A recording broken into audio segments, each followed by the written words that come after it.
Hello dear parents and dear children. आज हम phoenix के बारे में कुछ सीखने वाले हैं जो हमने क्लास में ऑलरेडी सीखा हुआ है, और वो है letter S. Letter S, big letter S, small letter S. तो डियर पेरेंट्स, हम इस लेटर से चालू क्यों कर रहे हैं? तो उसका रीजन है कि हम जॉली फोनिक्स का पैटर्न फॉलो कर रहे हैं, जिसमें फर्स्ट लेटर है लेटर एस और जिसका साउंड है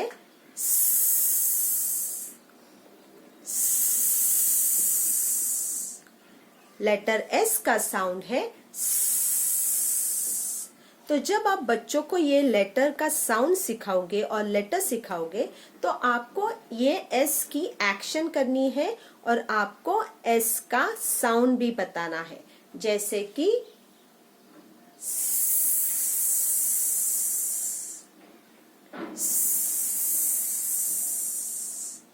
letter S makes the sound.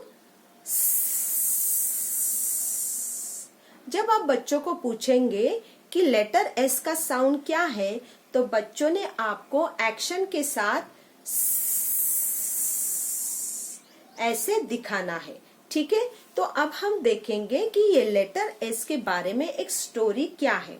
तो जब हम बच्चों को सिखाएंगे तो एक स्टोरी के हिसाब से ही सिखाना है जो हमने क्लास में किया है। तो हम स्टार्ट करते हैं। There was one boy, एक लड़का था, and he was walking in the garden.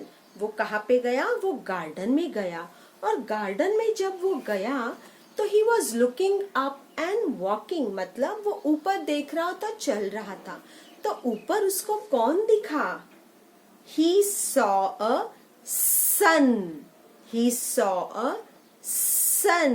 तो यहाँ पे आपको फर्स्ट लेटर एस दिखाई दे रहा है। तो जब आप बोलोगे सन, तो ये एस लेटर का साउंड थोड़ा जोर से बोलना है, सन, ऐसे। तो उसको कौन दिखा? He saw a sun and then he was very happy. वो चलते चलते चलते गया। After that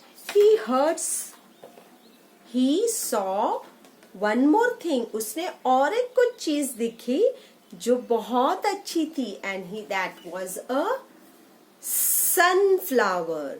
That was a sunflower, yellow sunflower.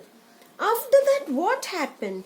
As he was walking and playing, he heard some sound. उसने कुछ आवाज सुनी। कैसी साउंड थी वो? कौन सी आवाज थी?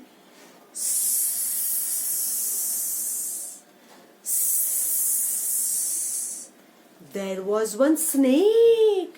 वहां पे एक स्नेक था, and that snake was making a sound.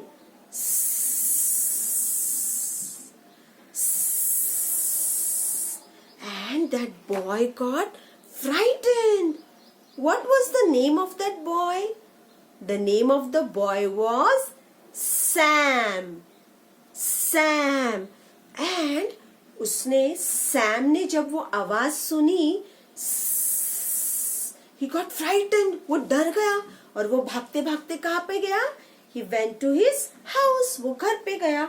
उसने आवाज दी, मम्मा मम्मा मम्मा। उसने किसको आवाज दी? अपने मम्मी को आवाज दी और बोला, I am very hungry. मुझे बहुत भूख लगी है। तो मम्मा said, okay wait, मैं तुम्हारे लिए कुछ लाती हूँ।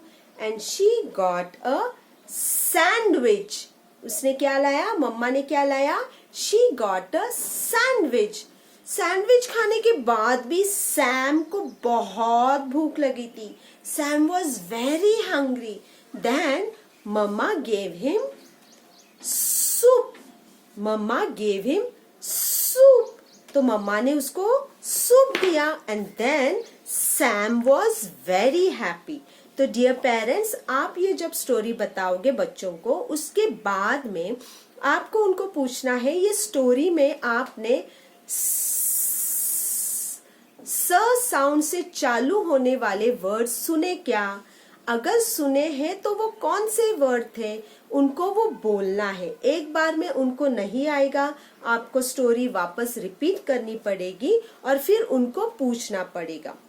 उसके बाद अभी आप उनके साथ और एक एक्टिविटी कर सकते हैं, जहाँ पे आप चाहे तो क्ले यूज कर सकते हैं, जो बच्चों का खेलने का क्ले होता है, जो मतलब मुंह में डालेंगे तो उससे कुछ होगा नहीं, ऐसा वाला ही क्ले लेना है अगर आप ले सकते हो तो। या फिर घर में जो गेहूं का आटा होता है वो गूंद के भी आप ले सकते हो, और ऐसा उनको एस बनाने के लिए घर पे एक्टिविटी दे सकती हो।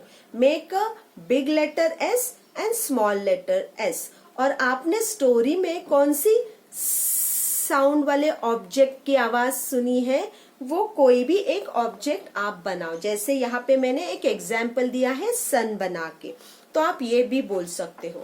अभी आप जब बच्चों से ये साउंड का प्रैक्टिस लोगे तो आप बोलोगे big letter S, small letter S makes the